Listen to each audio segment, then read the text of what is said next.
It's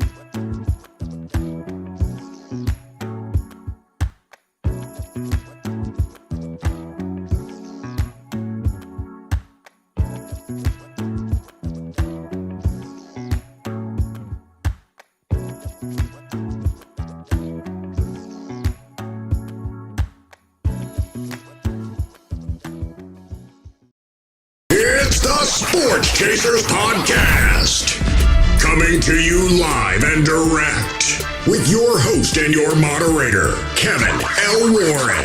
This is a real sports podcast for real fans. Hey, what's going on, everybody? What's happening, everybody? It's another edition of the Sports Chasers Podcast. It's the Gridiron Rundown College Football Edition, Week 10. 2023 season, man. A couple of things to get into. Statement Saturday, as they would say, is the first weekend in November. The clocks go back. You know, those that are watching, hopefully you got your clock situated. It's currently 10 a.m. Eastern Standard Time. So hopefully your clock is set and you ain't missing us. If you do miss us on the YouTube side, make sure you like, click, and subscribe. Hit that, smash that like button, and on the podcast and sound, and within the sound of my voice, make sure you give us that five-star review. Yeah, I should start doing that with my right hand, and make sure you leave a comment. In the words of D-Dub, love us like us, hate us. Make sure you holler at us, man. But I'm not going to belabor the point. We're going to get right to it. College football, like I said, the first weekend in November. We're going to start off with LSU versus the LSU Tigers versus the Alabama Crimson Tide. Alabama is currently now 8-1, and LSU is 6-3. After the Alabama Crimson Tide put that L on the Tigers, 42-28. Jalen Milroe, the quarterback for Alabama, he rushed for 4 touchdowns. He gave LSU that work yesterday. Alabama had 507 total yards. They rushed for 288 and they passed for 219. Milroe outplayed Daniels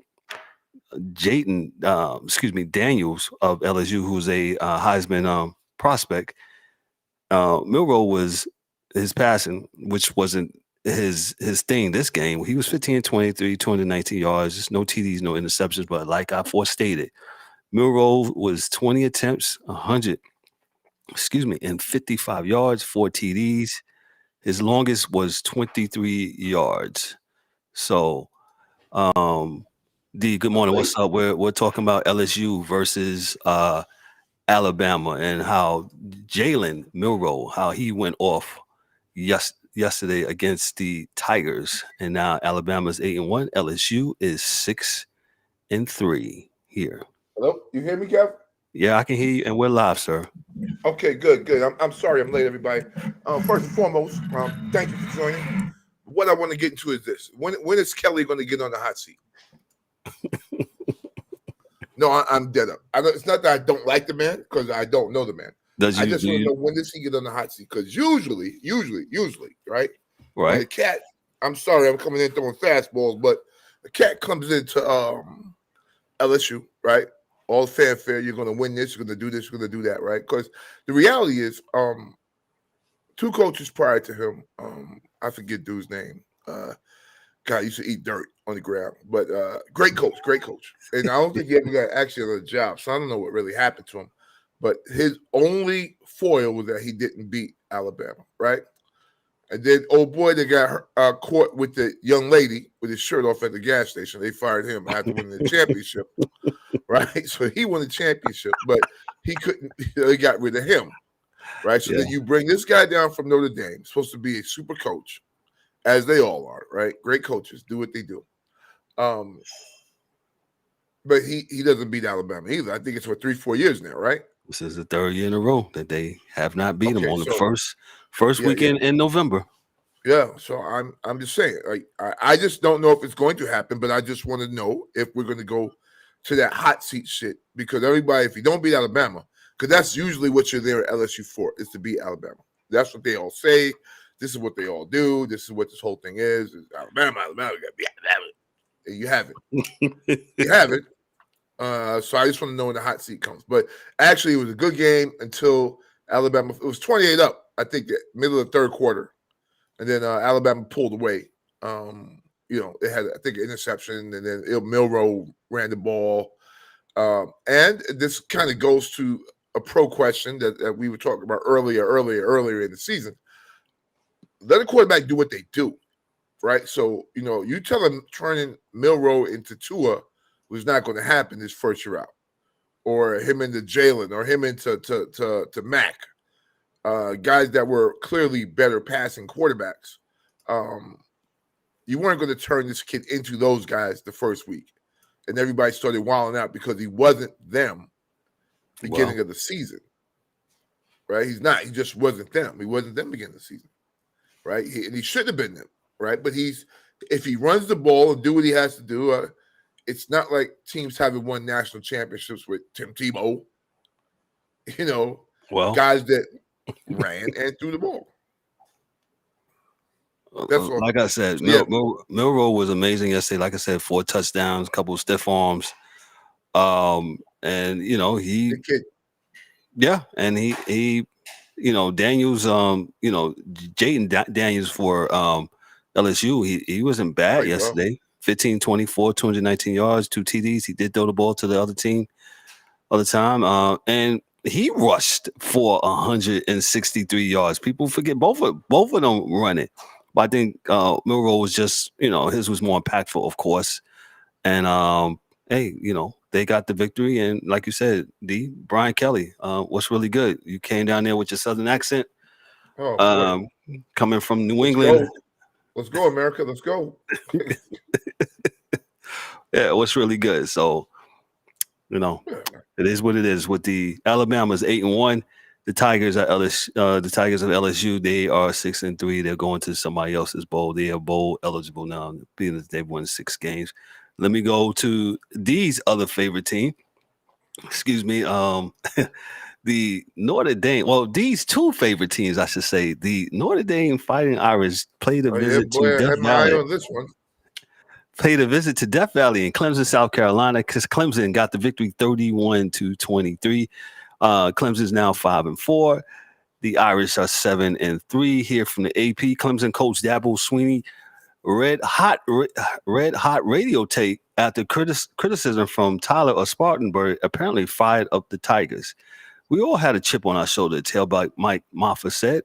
Maffa, filling in for the injured starter Will Shipley, ran for career high 186 yards. They put in that work on the running game. 2 touchdowns to led to the underachieving Tigers to their biggest win this season, a 31-23 victory over Notre Dame on Saturday. Let's go by the numbers. Clemson, Klubenik, he was 13-26 for 109 yards, 1 TD, and 1 interception. And as we said, the Maffa, who was who started instead of the regular running back, he was 36 of 187 yards, 2 TDs. He ripped off the longest one for 41. D, what's your thoughts on this game? Clemson ran well. Dabo is doing what he needed to do as a coach as far as the strategy was concerned, right? So he ensured that he ran the ball, tried to keep the game close, because I think he felt that Notre Dame probably was a better team, and the best way to win that game is by defense and running the ball, which he did. Yeah. And his team ran the ball. They played pretty solid defense. I don't think there were any surprises. I think it was the first team that kind of broke through.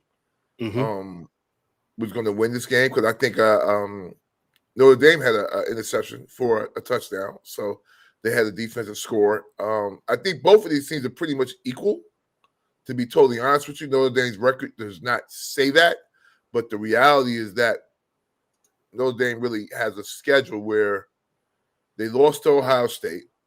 I think they beat USC, and they lost to Clemson. So, this is about where they are, right? I don't think they're a better team than Clemson. I just think Clemson may have had a harder schedule than them to this point. So that's why their records look a little different. But I think they are exactly the same team. One is just on the way up the escalator, and the other one's on the way down the escalator. That's all. Well, one is on the way down on the escalator because one is sanctimonious about this NIL, right? Let's call it what it is. Dabo was like, I will not take he's players lying. for NIL. He's lying. He's lying, Kevin. I'm telling you, the man's lying. Okay, now I'm letting you know this, right? Go In ahead. Clemson, just like LSU, you're not going to lose but so long before someone that's putting some money into the pockets of that school, hence your pockets, Dabo Sweeney, is going to say to you, yo, man, get off that shit. Let's get some players in here. Let's get some players in here that can help us win. That's because you're not, the reality is you're not going to sit on the couch like Deion Sanders and be able to just woo any kid anymore. Those years when Clemson was the only game in town are over. Yeah. And it's over for everyone. It's over for Saban. It's over for everyone. All right? It's over for everyone. So, do you think they can win the the ACC championship? ACC, no, not a chance. That's Florida State's with the third string quarterback. Can they get to the ACC championship? Yeah, they can, right? But it's two sides, okay. right? So it's two sides. So they're on the opposite. I forgot which side they are, but they are on the opposite of Florida State. Yes. Yeah, Florida State don't. Yeah. My question is, can they make it there? You think they'll be able to? Can get there, I guess. Yeah. And the funny thing is, like, this is where again teams being too smart for themselves is. Well, I'm not gonna say too smart because this is what they wanted to do because of the financial ramifications. But you look at Notre Dame, they probably would, be on the other side and be able to play Florida State in the ACC championship, which would probably get them a closer or better chance to get to the college playoff because they could win a conference championship. But they don't want to do it. They want to play in the ACC when they want to and not when they don't want to, right? And they kind of want to have it the way they want to pick and choose. But the reality is simple. If they played in a championship game, they would have a better chance to get to the college playoff, but they won't do it. Like, so you want to play some ACC teams and you want to beat up on Pittsburgh and beat up on Boston College. And, you thought you were going to beat up on Clemson because they were bad this year, but that didn't happen. But if they got to a championship game, they would have a better chance at getting to the college playoff. But, they that money good, though. They're not doing it because that money is actually excellent from NBC. They're just not going to do it. Yeah, true that. So, like I stated, the Irish are 7-3. Clemson is 5-4. They'll both be bowl eligible. Out of the whole Potato Bowl. Yeah. Let's go to the next game here. The Washington Huskies went to Los Angeles to face the USC Trojans, number 5 against number 20. Good game. No defense playing game here.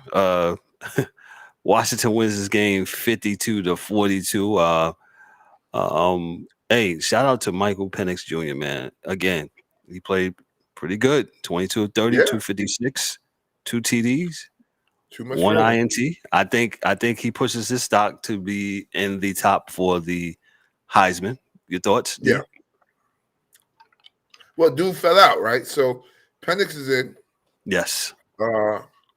Dude is out. And dude from is out. LSU is out. Yes, so he got hurt in at the end of that game. Correct. So Penix is going to move up. Yeah. If he wasn't above him already. Yep. And Buddy from last year is out anyway because his team stinks. What you talking about? Williams? Yeah, he played a good game though. Williams played a good game. Oh no! Listen, he was 27-35, 312 yards, 3 TDs. He was not the reason why they lost the game. USC, they defense. Ooh. Not very good. Who's the defensive coordinator for who knows? Mickey Mouse? Some dude that's going to get fired. That's who he is. I'm sad to say that, but with the NIL and you being able to get the players that you want, the defense this bad is just for a school of that magnitude is just not good. So, but both teams' defenses are bad. It's just like one made a play late Washington made a stop at the end of the game. And USC did not. That's it. Lincoln Riley, late in the first half of USC's 52-42 loss to Washington, the ABC camera crew, they sent it on Trojan defensive coordinator Alex Grinch, and it's not the Grinch that stole Christmas, as he tried to deliver a message to the players huddled around him during the timeout. So, Lincoln Riley.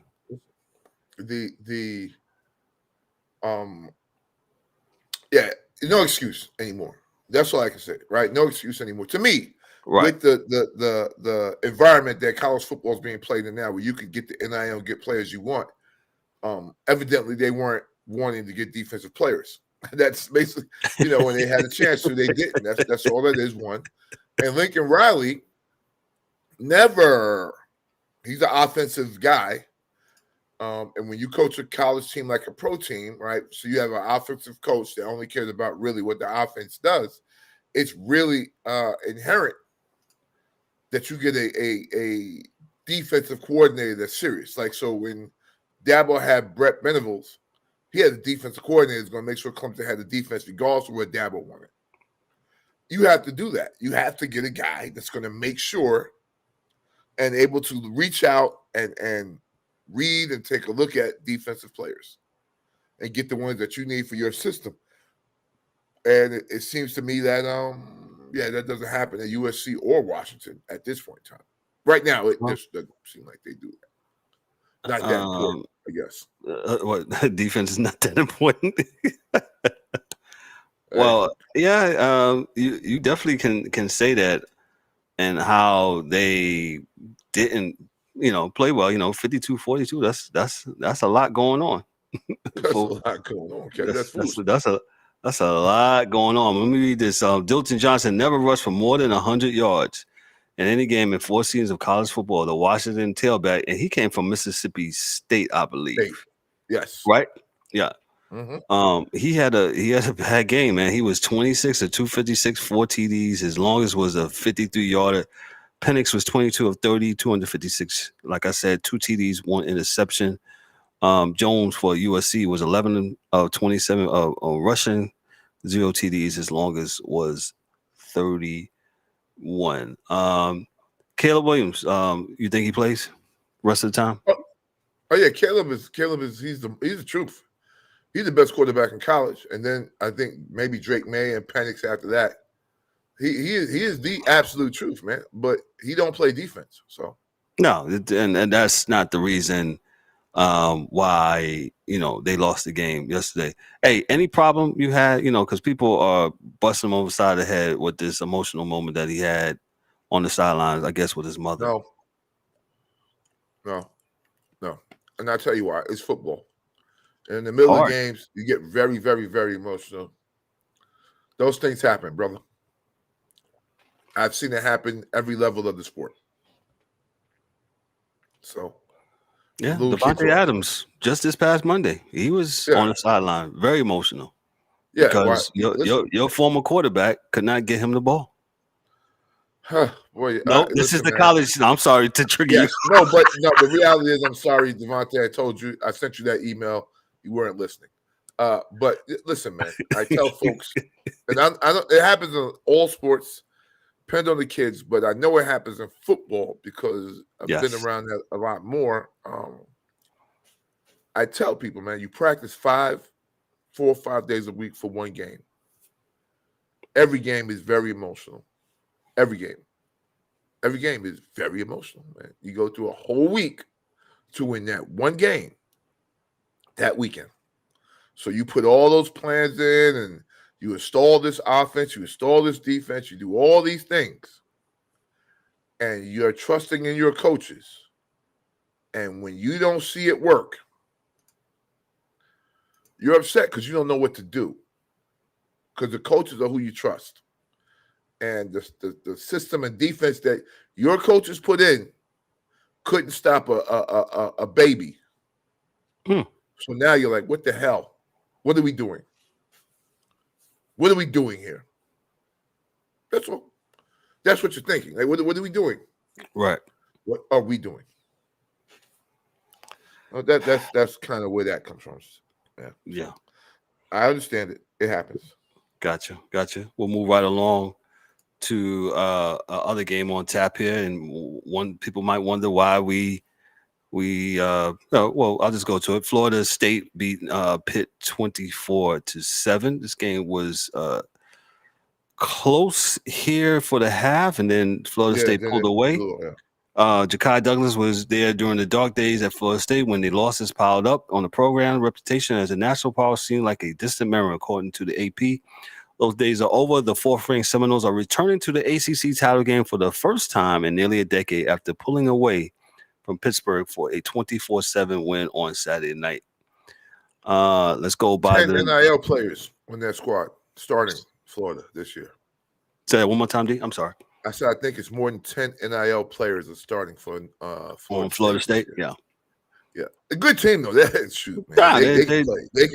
They can play with the SEC type teams, and I want to get into that in a second. But yeah, I think they're a good team, and I think they'll if they're allowed to make it to the playoffs, because it's still only 4 teams. I don't know what the last 4 thing is, but I think that they could probably give dudes a good game based on their size, speed of the players on the squad. I think they'll be able to give dudes a go. At least I think so, but that's a good team. They're not the old Florida State blow cats out by 1,000 points, but if they get up on you, they got running backs, like they got like 4 of them, and they go all game long. Like they got 4 of them, and they go all game long. So, and they play pretty good defense. So I being the guy that loves defense more than offense, yeah, they do their thing there. So I like Florida State. Benson, their quarterback, was 12 of 97. He was 22 of 36, 360 yards, 1 TD. He also rushed for 97 yards. He was definitely a dual threat on yesterday. Like I said, Pitt hung with through. I watched a little bit of it, and then I watched the highlights of it. Pitt was hanging with them for the first half, and then in the second half, Florida State pulled away.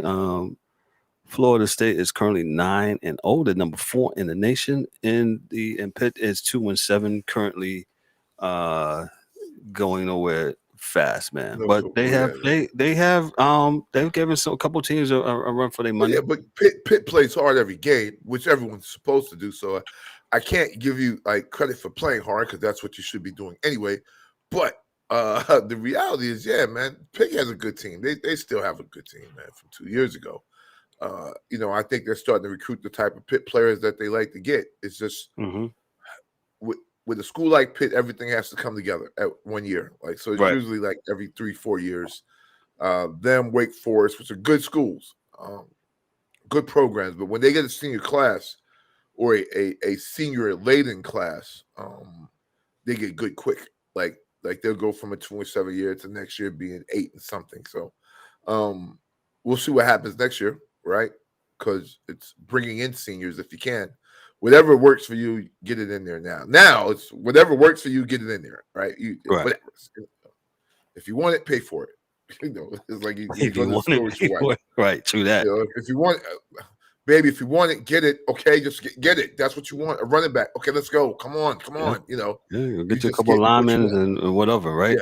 Yeah. Just buy what you want. So let's go to our last game. Let's go to our last game here on the docket here. The Oklahoma State Cowboys, they defeated the Oklahoma Sooners 27-24. Number 22 defeats number 9 here. The Sooners are now 7-2. The Cowboys are now 6-2.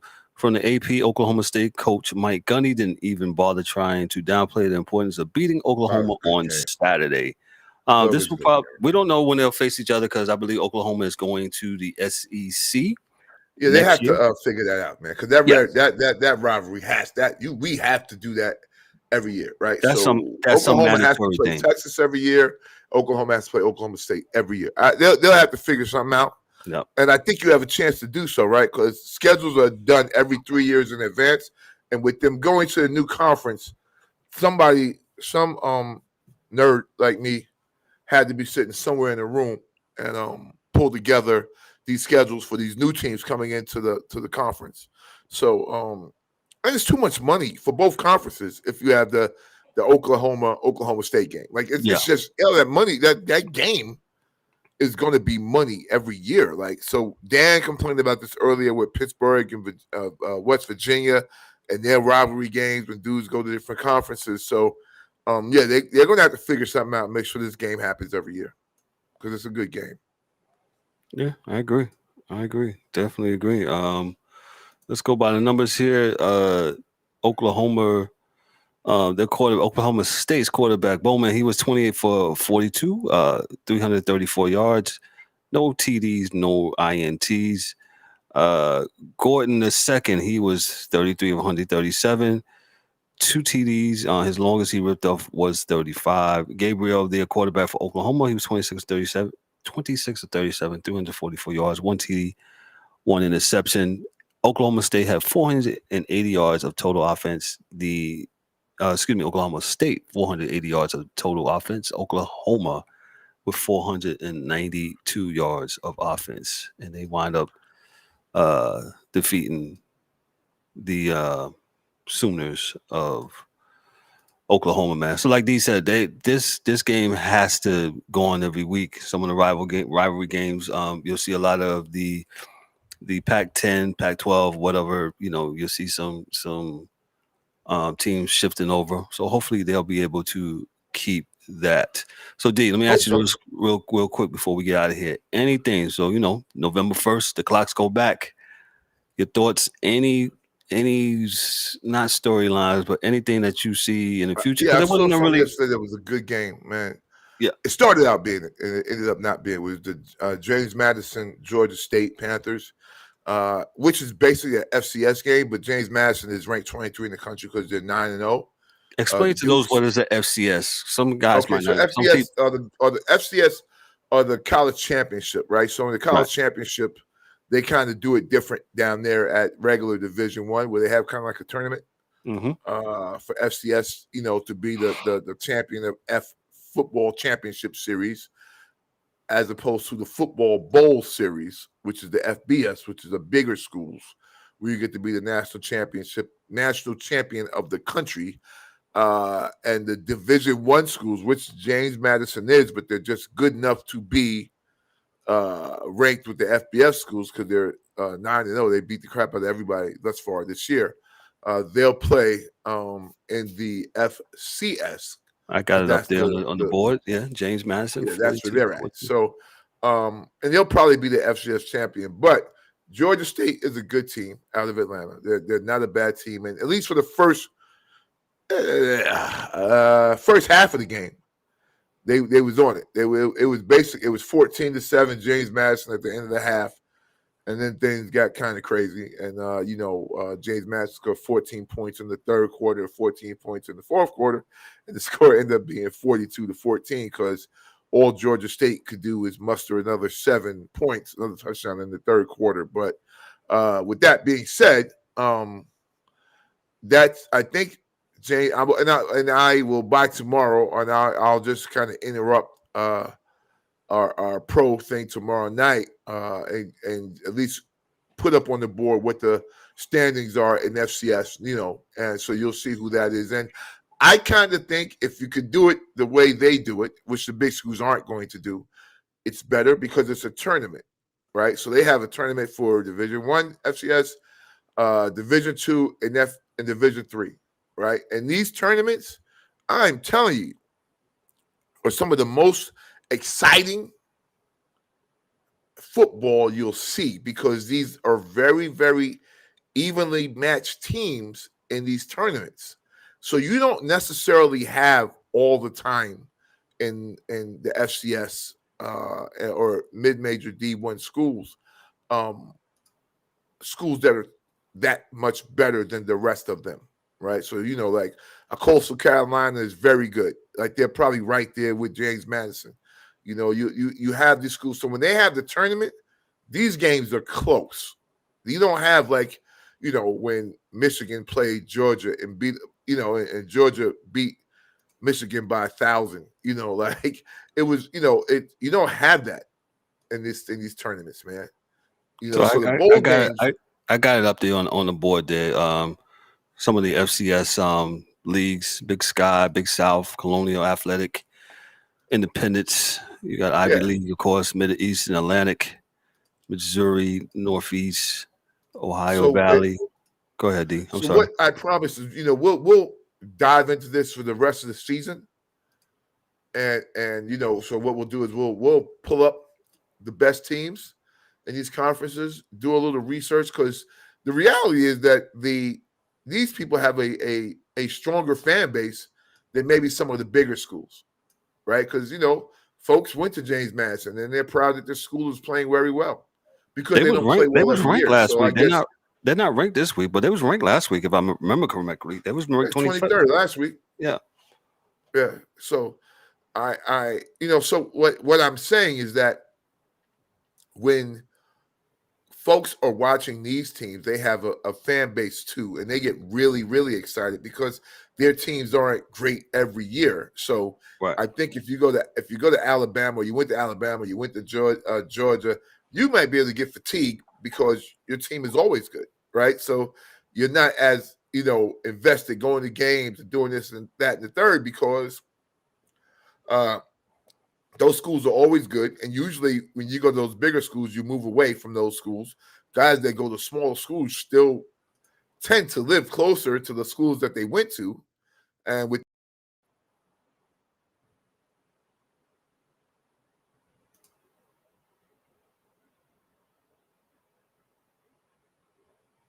did D freeze up? D might have froze up here. D, are you still there? Let me see if I can get him back. D, you froze up. Well, D was talking about FCS schools as we still try to get him back. I don't know what happened there, but I was trying to give a little thing. But hey, it's 31 minutes afterwards, man. Hey, this is the Gridiron Rundown College Football Edition, Week 10. And hey, we're gonna sign off right here. Hey, don't forget to get at us tomorrow night as we talk about Week 9 of the NFL season. We'll break down some of the 5 most important games of today, of Sunday, all the way up from Sunday. The Dolphins are currently playing the Kansas City Chiefs in Germany. So hopefully we'll talk about that game or any of the good games that's going on today on Sunday, man. Yeah, D, can you hear me? D, you went in and went out. Anyway, D, yeah, D, you keep going in and out, man. You are frozen. So on behalf of myself, I'm Kevin Owen, your host and moderator for the Sports Chasers podcast. For DA, who's frozen, for the rest of the crew, hey, this is the Sports Chasers podcast. Y'all be good, be blessed. We'll see y'all tomorrow for the fourth and short segment, the NFL segment, Week 9. Y'all be good, be blessed. Have a great Sunday. Enjoy.